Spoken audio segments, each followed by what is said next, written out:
ಎಲ್ರಿಗೂ ನಮಸ್ಕಾರ. Welcome to Sandhya Shetty's kitchen. ಇವತ್ತಿನ ವಿಡಿಯೋದಲ್ಲಿ ಬಾಳೆ ಎಲೆಯಲ್ಲಿ ಬಂಗುಡೆ ಮೀನಿನ ಮಸಾಲ ಫ್ರೈ ಪ್ರಿಪೇರ್ ಮಾಡ್ತಾ ಇದ್ದೀನಿ. ರೆಸಿಪಿ ಶುರು ಮಾಡೋದಕ್ಕಿಂತ ಮುಂಚೆ ನೀವು ನನ್ನ ಚಾನಲ್ಗೆ ಇನ್ನೂ ಸಬ್ಸ್ಕ್ರೈಬ್ ಮಾಡಿಲ್ಲ ಅಂದರೆ ಇವಾಗಲೇ ಸಬ್ಸ್ಕ್ರೈಬ್ ಮಾಡ್ಕೊಳ್ಳಿ. ಹಾಗೆಯೇ ಬೆಲ್ ಐಕಾನನ್ನು ಪ್ರೆಸ್ ಮಾಡಿಬಿಟ್ಟು ನೋಟಿಫಿಕೇಷನನ್ನು ಆನ್ ಮಾಡ್ಕೊಳ್ಳಿ. ನಾನಿಲ್ಲಿ 4 ಬಂಗುಡೆ ಮೀನುಗಳನ್ನು ತೊಗೊಂಡಿದ್ದೀನಿ. ಇದನ್ನ ಚೆನ್ನಾಗಿ ತೊಳೆದ್ಬಿಟ್ಟು ಕಟ್ ಮಾಡಿ ರೆಡಿ ಮಾಡಿ ಇಟ್ಕೊಂಡಿದ್ದೀನಿ. ಮೊದಲಿಗೆ ಇದನ್ನು ಮ್ಯಾರಿನೇಟ್ ಮಾಡ್ಕೊಳ್ಳೋಣ. ನಾನೊಂದು 3/4 ಚಮಚ ಆಗುವಷ್ಟು ಉಪ್ಪನ್ನು ಸೇರಿಸ್ಕೊಳ್ತಾ ಇದ್ದೀನಿ. ಹಾಗೆಯೇ 1/4 ಚಮಚ ಆಗುವಷ್ಟು ಅರಿಶಿನ ಪುಡಿ, 1 ಚಮಚ ಆಗುವಷ್ಟು ಅಚ್ಚ ಖಾರದ ಪುಡಿ, ಹಾಗೆಯೇ ಒಂದು ಅರ್ಧ ನಿಂಬೆಹಣ್ಣನ್ನು ಹಿಂಡ್ಕೊಳ್ಳಿ. ನಿಂಬೆಹಣ್ಣು ಇಲ್ಲ ಅಂದರೆ ಹುಣಸೆಹಣ್ಣಿನ ರಸ ಆದ್ರೂ ಪರವಾಗಿಲ್ಲ. ಚೆನ್ನಾಗಿ ಮಿಕ್ಸ್ ಮಾಡ್ಕೊಳ್ಳಿ ಮಸಾಲೆಗಳನ್ನು. ಬೇಕಿದ್ದರೆ ಸ್ವಲ್ಪ ನೀರನ್ನು ಸೇರಿಸ್ಬಿಟ್ಟು ಮಿಕ್ಸ್ ಮಾಡ್ಕೊಳ್ಬೋದು. ಚೆನ್ನಾಗಿ ಮಿಕ್ಸ್ ಮಾಡಿದ್ಮೇಲೆ ಇದನ್ನ ಒಂದು 20 ನಿಮಿಷ ಆದ್ರೂ ಮ್ಯಾರಿನೇಟ್ ಆಗೋದಕ್ಕೆ ಇಡಬೇಕು. ಅಷ್ಟರಲ್ಲಿ ನಾವು ಮಸಾಲ ಫ್ರೈಗೆ ಬೇಕಾದಂಥ ಮಸಾಲೆನ ಫ್ರೈ ಮಾಡ್ಕೊಳ್ಳೋಣ. ಮಸಾಲೆಗೆ ನಾನಿಲ್ಲಿ 8ರಿಂದ 10 ಬ್ಯಾಡಗಿ ಮೆಣಸಿನ್ಕಾಯಿಗಳನ್ನು ಸೇರಿಸ್ಕೊಳ್ತಾ ಇದ್ದೀನಿ. ಹಾಗೆಯೇ 1 ಚಮಚ ಆಗುವಷ್ಟು ಧನಿಯಾ ಕಾಳು, 1/4 ಚಮಚ ಆಗುವಷ್ಟು ಕಾಳುಮೆಣಸು, 1/4 ಚಮಚ ಆಗುವಷ್ಟು ಜೀರಿಗೆ, ಹಾಗೆಯೇ 1 ಚಿಟಿಕೆ ಆಗುವಷ್ಟು ಮೆಂತೆಕಾಳನ್ನು ಸೇರಿಸ್ಕೊಂಡಿದ್ದೀನಿ. ಚೆನ್ನಾಗಿ ಫ್ರೈ ಮಾಡ್ಕೊಳ್ಬೇಕು. ಎಲ್ಲ ಮಸಾಲೆಗಳನ್ನು ಒಂದು 2ರಿಂದ 3 ನಿಮಿಷದವರೆಗೂ ಮೀಡಿಯಮ್ ಫ್ಲೇಮಲ್ಲಿ ಚೆನ್ನಾಗಿ ಫ್ರೈ ಮಾಡ್ಕೊಳ್ಬೇಕು. ಮಸಾಲೆ ಫ್ರೈ ಆದಮೇಲೆ ಇದಕ್ಕೆ ಒಂದು ಚಿಕ್ಕ ಹುಣಸೆ ಹಣ್ಣಿನ ಚೂರನ್ನು ಸೇರಿಸ್ಕೊಳ್ತಾ ಇದ್ದೀನಿ. ಹಾಗೆಯೇ 2ರಿಂದ 3 ಬೆಳ್ಳುಳ್ಳಿ ಹೆಸಳು, ಒಂದು ಚಿಕ್ಕ ಶುಂಠಿ ಚೂರು, ಹಾಗೆಯೇ 1 ಈರುಳ್ಳಿನ ಸೇರಿಸ್ಕೊಳ್ತಾ ಇದ್ದೀನಿ ಕಟ್ ಮಾಡಿರುವಂಥದ್ದು. ಒಂದು 1/4 ಚಮಚ ಆಗುವಷ್ಟು ಅರಿಶಿನ ಪುಡಿನ ಸೇರಿಸ್ಕೊಳ್ಬೇಕು. ನುಣ್ಣಗೆ ರುಬ್ಕೊಳ್ಬೇಕು ಮಸಾಲೆನ. ಸೊ ಮಸಾಲೆ ರುಬ್ಬಿ ಆಗಿದೆ. ಇವಾಗ ಒಂದು ಫ್ರೈಯಿಂಗ್ ಪ್ಯಾನ್ಗೆ 4ರಿಂದ 5 ಚಮಚ ಆಗುವಷ್ಟು ತೆಂಗಿನೆಣ್ಣೆನ ಸೇರಿಸ್ಕೊಳ್ತಾ ಇದ್ದೀನಿ. ಇವಾಗ ನಾವು ಮ್ಯಾರಿನೇಟ್ ಮಾಡಿಟ್ಟಿರುವಂಥ ಬಂಗುಡೆ ಮೀನನ್ನು ಫ್ರೈ ಮಾಡ್ಕೊಳ್ಳೋಣ. ಜಾಸ್ತಿ ಹೊತ್ತು ಫ್ರೈ ಮಾಡೋದು ಬೇಡ. ಒಂದು 2 ನಿಮಿಷ ಫ್ರೈ ಮಾಡಿಕೊಂಡ್ರೆ ಸಾಕಾಗುತ್ತೆ. 2 ಸೈಡು 2 ನಿಮಿಷ ಫ್ರೈ ಮಾಡಿಕೊಂಡ್ರೆ ಸಾಕಾಗುತ್ತೆ. ಮತ್ತು ನಾವು ಮಸಾಲೆಯಲ್ಲಿ ಬೇಯಿಸ್ತೀವಿ, ಹಾಗಾಗಿ ಒಂದು 2 ನಿಮಿಷ ಫ್ರೈ ಮಾಡಿಕೊಂಡ್ರೆ ಸಾಕಾಗುತ್ತೆ. ಫ್ರೈ ಆಗಿದೆ ಇದು ಚೆನ್ನಾಗಿ, 2 ಕಡೆ ಫ್ರೈ ಆಗಿದೆ. ಇವಾಗ ಇದನ್ನು ರಿಮೂವ್ ಮಾಡ್ಕೊಳ್ಳೋಣ ಪಾತ್ರೆಯಿಂದ.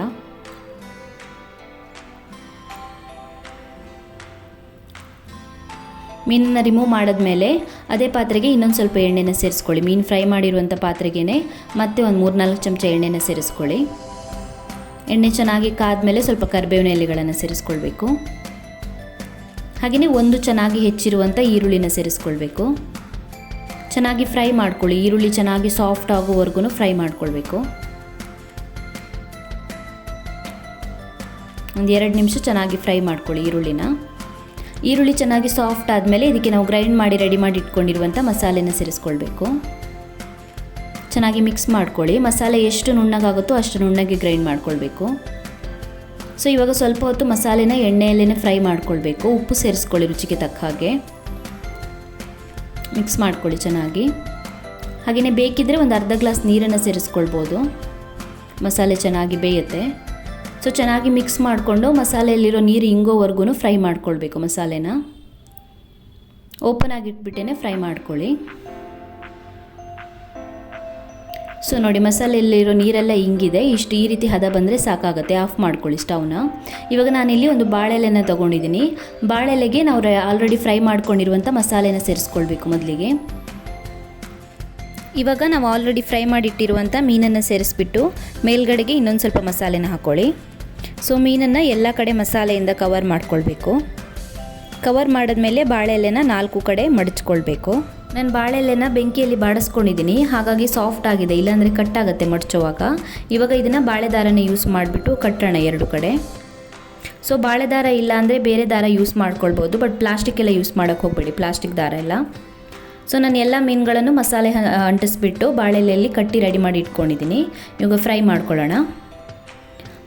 ಫ್ರೈಯಿಂಗ್ ಪ್ಯಾನ್ಗೆ ಮತ್ತೆ ಒಂದು 4-5 ಚಮಚ ಆಗುವಷ್ಟು ಎಣ್ಣೆನ ಸೇರಿಸ್ಕೊಳ್ಳಿ. ಇವಾಗ ನಾವು ಕಟ್ಟಿರುವಂಥ ಬಾಳೆಲೆನ ಫ್ರೈ ಮಾಡ್ಕೊಳ್ಬೇಕು. 2 ಕಡೆ ಚೆನ್ನಾಗಿ ಫ್ರೈ ಮಾಡ್ಕೊಳ್ಬೇಕು. ಮುಚ್ಚಳನ ಮುಚ್ಚಿಬಿಟ್ಟು ಒಂದು 2ರಿಂದ 3 ನಿಮಿಷ ಮೀಡಿಯಮ್ ಫ್ಲೇಮಲ್ಲಿ ಚೆನ್ನಾಗಿ ಫ್ರೈ ಮಾಡ್ಕೊಳ್ಳಿ.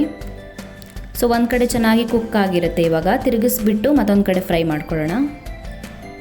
2 ಬಾಳೆಲೆನ ತಿರುಗಿಸಿ ಹಾಕ್ಕೊಳ್ಳಿ. ಸೊ ಇವಾಗ ಈ ಕಡೆನೂ ಕೂಡ ಮುಚ್ಚಳನ ಮುಚ್ಚಿಬಿಟ್ಟು ಒಂದು 2ರಿಂದ 3 ನಿಮಿಷದವರೆಗೂ ಮೀಡಿಯಮ್ ಫ್ಲೇಮಲ್ಲಿ ಚೆನ್ನಾಗಿ ಫ್ರೈ ಮಾಡ್ಕೊಳ್ಬೇಕು. ಸೊ 2 ಕಡೆ ಚೆನ್ನಾಗಿ ಫ್ರೈ ಆಗಿರುತ್ತೆ. ಇವಾಗ ರಿಮೂವ್ ಮಾಡ್ಕೊಳ್ಳೋಣ ಪಾತ್ರೆಯಿಂದ.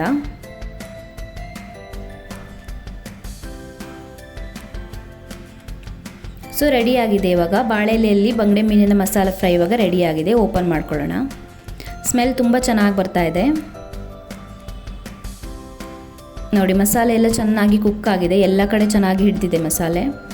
ತುಂಬಾ ರುಚಿಯಾಗಿರುತ್ತೆ. ನೀವು ಕೂಡ ಟ್ರೈ ಮಾಡಿ ಈ ರೀತಿಯಾದಂಥ ರೆಸಿಪಿನ. Thank you for watching my video. ನಿಮಗೆ ಈ ವಿಡಿಯೋ ಇಷ್ಟವಾಗಿದ್ದರೆ ಲೈಕ್ ಮಾಡಿ, ಶೇರ್ ಮಾಡಿ, ಹಾಗೆಯೇ ಕಮೆಂಟಲ್ಲಿ ತಿಳಿಸಿ ಹೇಗಿದೆ ಅಂತ. ನೀವು ನನ್ನ ಚಾನಲ್ಗೆ ಇನ್ನೂ ಸಬ್ಸ್ಕ್ರೈಬ್ ಮಾಡಿಲ್ಲ ಅಂದರೆ ಇವಾಗಲೇ ಸಬ್ಸ್ಕ್ರೈಬ್ ಮಾಡ್ಕೊಳ್ಳೋದನ್ನು ಮರಿಬೇಡಿ.